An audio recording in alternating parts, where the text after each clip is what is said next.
अति जलद व अचूक बातम्यांसाठी पाहत रहा महामीडिया 24 सदैव तत्पर। राज्यातील डबल इंजिन सरकार लोकांसाठी नाही, जनता बेरोजगारी आणि महागाईने होरपळत आहे। कायदा सुव्यवस्था बिघडली आहे। 4 वर्षांच्या बालिकाही सुरक्षित नाहीत। शेतकऱ्यांची लूट केली जात आहे। मी आणि राजू शेट्टी जनतेच्या प्रश्नासाठी लढतोय। भविष्यात शासन मोठी वीज दर वाढ आणणार आहे। मी व राजू शेट्टी माधुरी हत्तीसाठी आणि शक्तीपीठासाठी का लढतोय हे ओळखा। कोल्हापूरची माती लढाऊ आहे। भविष्यात जिल्ह्याचा चेहरा मोहरा बदलायचा असेल तर महाविकास आघाडीच्या उमेदवारांना निवडून द्या।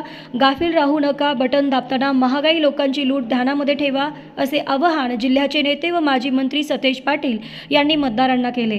कुंभोज जिल्हा परिषद मतदारसंघातील जिल्हा परिषदच्या उमेदवार अलका रवींद्र कागवाडे व पंचायत समितीच्या उमेदवार सुरेखा राजकुमार तोरसकर, अभिजित मधुकर चव्हाण, लाटवडे पंचायत समिती यांच्या प्रचारार्थ आयोजित केलेल्या सभेत ते बोलत होते।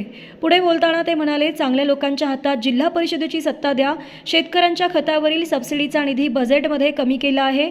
भाजपला सत्तेचा हव्यास सुटला आहे। माजी खासदार व स्वाभिमानी शेतकरी संघटनेचे नेते राजू शेट्टी म्हणाले, कारखानदार काटा मारून शेतकऱ्याचा घामाचा पैसा लाटत आहेत, तोच पैसा निवडणुकीमध्ये वाटत आहेत। आमच्या आंदोलनानेच शेतकऱ्यांच्या उसास दर मिळाला, हे नाकारून चालणार नाही। जिल्हा परिषदच्या शाळेमध्ये शिकणाऱ्या गरिबांच्या मुलांना दर्जेदार शिक्षण मिळाले पाहिजे। चांगल्या आरोग्याचा सुविधा मिळाव्यात, यासाठी महाविकास आघाडीचे उमेदवार निवडून द्या।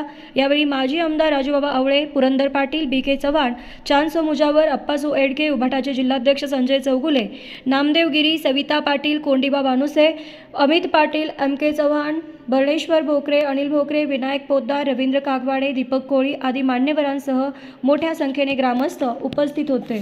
तर मग चला सबस्क्राइब करायला विसरू नका महामीडिया 24 न्यूज चॅनलला। महामीडिया 24 सदैव तत्पर।